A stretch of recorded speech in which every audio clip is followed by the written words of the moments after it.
Welcome into 5 Wide as we get into championship week here in the NFL with my best bets. I've got 3 of them for you. Last week, 4 and 2. Good weekend with our multi-unit bets on Marcy Brown. The big one there for 3 units did cash as well. Just near the very, very end of the game was very sweaty. Did not think it was going to happen, but a good week last week. Hoping to follow that up here. It's been a great NFL season. Guys, if you made some money, if you enjoyed today's video, hit that like button, subscribe to the channel as well. Let's not waste any more time. Get 3 more NFL games this year. We'll be covering 2 of them here in this video. Let's get to our first play, which is the Chiefs-Ravens under. I like the under 44.5. A little bit ugly here. Tough pill to swallow, but I do think when you look at the way these 2 teams have been playing the first 2, well, for the Chiefs the last 2 weeks, the Ravens last week, I think the under is the right play. I was hoping to get this around 45, 45.5, but I was late getting there. I still like it at anything better than 43.5, but we saw the Bills in the matchup last week with Kansas City dominate time of possession, and how did they do that? Putting the ball on the ground, running the ball, burning clock, and that's something you can do against this Chiefs team because their run defense is a bit of a deficiency for them. But they get a Ravens rushing attack that I don't think is one that you can be too scared of. And I don't think they have the explosive weapons to be able to hit big plays, score quickly in the run game. Gus Edwards, Justice Hill, underwhelming talents. And as much as Lamar Jackson's a factor in the rushing game, a lot of the work that he's done this year, especially last week, came off script. There isn't a lot of drawn up rushing plays for the Ravens quarterback. So I'm not as much worried about that as you might think. But what we also have from this Chiefs team and is their strength this year, their pass defense. L'Jarius Sneed is a shutdown guy that you can match up with somebody and he is going to make it very, very difficult to target them. And then as well, look at both of these teams. They've been very good at limiting explosive plays. The Ravens are second in completion percentage of pass yards of 20 plus or passes of 20 plus air yards, and the Chiefs are actually 7th. So both these teams is going to be very difficult to be able to generate big plays. And we saw the Bills do that, or we saw the Bills struggle with that against the Chiefs. Obviously, Diggs missing that big play late in the game for 60 plus yards, but a lot of what the Bills did was a bit of dink and dunk, a bit of short passes and looking to get yards after the catch. I think if the Ravens are executing in that way as well with their run game too, I think their drives will take a long time to get into the end zone when they do find the end zone. And I think these teams can both force each other into some field goals as well. When you look at moving along from the Chiefs defense and moving to the Ravens defense, the likely absence of Joe Thuney in this game could be a huge problem. The Chiefs have not played between the Dolphins and Bills tantalizing pass rushes. These 2 teams just don't have a ton of talent.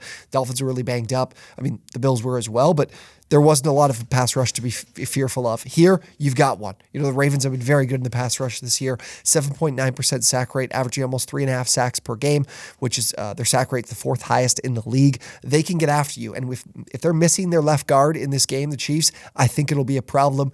The Ravens also get Marlon Humphrey likely back in this game to help them in coverage. This team's been so good in the red zone, the 2nd best red zone defense in terms of limiting touchdowns. I think these teams won't score as many touchdowns as you think. I've got the final score in this game right around 23-13 is the prediction we put out here on the shorts channels. So I do think this game's low scoring. Not to say these teams won't find any offensive success, but I think this is a defensive battle because both of these defenses have been so good this year, and the Ravens especially, man. They only gave up 3 offensive points last week to the Texans. So give me the under 44.5 in this game. Moving to Niners and Lions. I really like the Lions. I'm getting 7.5 points right now. I'm going to take them. This is a matchup that I've talked about over on our Twitch channel for the last couple of weeks of, hey, if these 2 teams match up, I think the Lions give the 49ers the toughest test yet. Of all the NFC teams, I think they're the worst matchup for San Francisco. Reason being, Detroit can take away the run. Give it up 3.7 yards per carry, which is 3rd best in the league. They're also 5th in opponent EPA per rush. So I know this is a good run defense. Jack Campbell, Alex Anzalone, a pretty solid defensive line as well. They can make life difficult for Christian McCaffrey in the run game. And by doing so and making the run game less successful, you're going to be able to take away the play action and how susceptible you're going to be to the play action, which Brock Purdy has thrived off the play action this year. So if he's missing that, I do think the Lions pass defense can have some better success. And you look at Debo, I saw he just came across the wire like 3 minutes ago before I got on here. I checked it. He did practice in a limited fashion yesterday, which could be a good sign. Maybe he does play. I'm kind of leaning towards not, and the word early in the week so far has been not playing. First time on the field here on Thursday, so that's not necessarily meaning that you should be too high in your expectations as to whether or not he plays. And if Debo is absent, I noticed this last week, and I've noticed it in weeks prior, and it's been the case. They're 0-5 ATS this year if Debo is not playing the full game or is unavailable. This offense misses a lot of its easy wins or its easier plays that are schemed up here when it comes to Debo being able to generate yards after the catch. I think his absence has an impact on Ayuk, on Kittle, on McCaffrey in the receiving game. So I'm not completely sold on this offense having as much ease moving the football as people might think, with, of course, Detroit's pass defense being a little bit of a problem. But if they take away the run, I give them a good chance here to do enough defensively. Now, on the other side of the ball, with the Lions having operating their offense, the Niners defense, I think, is super overrated. I'm completely unsold on this team. This is a defense that's going to play with a lot of light boxes, show a fair bit of too high shells to try to limit explosive plays, which they've done really pretty well this year, I must say. But the Lions have a run game that they can lean on. Between Jahmyr Gibbs and David Montgomery, I know Montgomery hasn't been great the first 2 weeks of the postseason, but I really like Jahmyr Gibbs in this matchup. Kind of like his over rushing yards, but didn't quite like it enough to get it on my card. San Francisco, 24th in EPA against the run. This isn't a great run defense. They've just been in a lot of games where teams haven't been able to run the ball. I think that's different here against this Lions team. I think they can lean on the run it effectively, ultimately maybe push these safeties up a little bit more, and put this defense into situations where they need to stack the box a little bit more, and that can open up some big plays and open up the play action game as well, which Goff has also thrived in, just like Purdy has this year too. I'm not sold on this defense for a couple of reasons. You look at Ambry Thomas. He's been a guy that we saw the Packers target last week and kind of burn on a number of plays here. Look at those safeties to Sean Gibson and Jair Brown. Those are a couple of spots that I'm really worried about with the Niners in their secondary. And then the pass rush, the Packers were great in pass pro last week. The Lions have probably an even better offensive line as long as Frank Ragnow is, above 50% health in this game. I know he's really banged up, but the Lions have a great offensive line that can limit what the 49ers pass rush can do and impact this game. And if they do, I love what the passing game can do for Detroit here in this game. And I mentioned the run game finding a success as well. So I think 7.5 points is too much.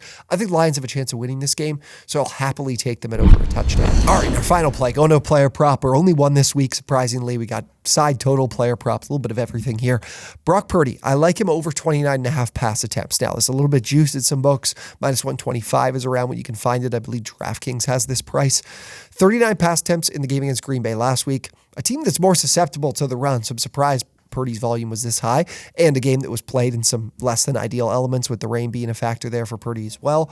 But on the year, this number is not one that Purdy clears too often, only 35% of games over the course of the season. But I mentioned it earlier, Detroit is a great run defense. I think that it's going to be a factor in this game. We mentioned 3.7 yards per carry allowed, 5th in EPA against the run as well.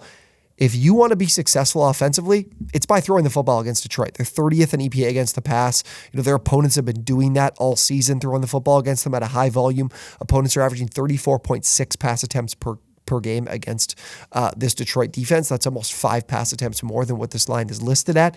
Now, we know San Francisco is, everything they do is predicated off the run game. I'm not saying they're not going to run the football in this game. I'm not going to say that they, won't run the football with any effectiveness.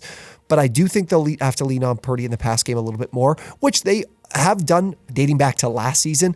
In the postseason, they do lean a little bit more in the pass game because, of course, they're playing some of the best opponents they played all season by this time of year.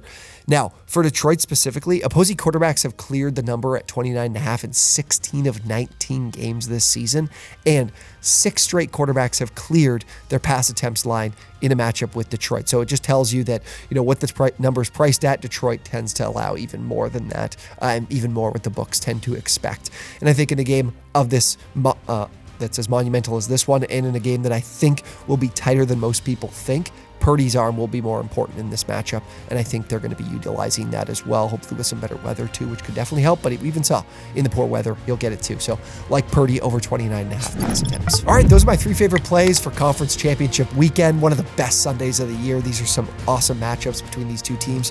Enjoy it, guys. We'll be back for the Super Bowl as well with tons of content coming on the YouTube channel, so if you're new, hit that subscribe button. If you guys enjoyed today's video, would greatly appreciate if you liked the video for me. Tell your friend about us, and as well, we will see you guys on the next one.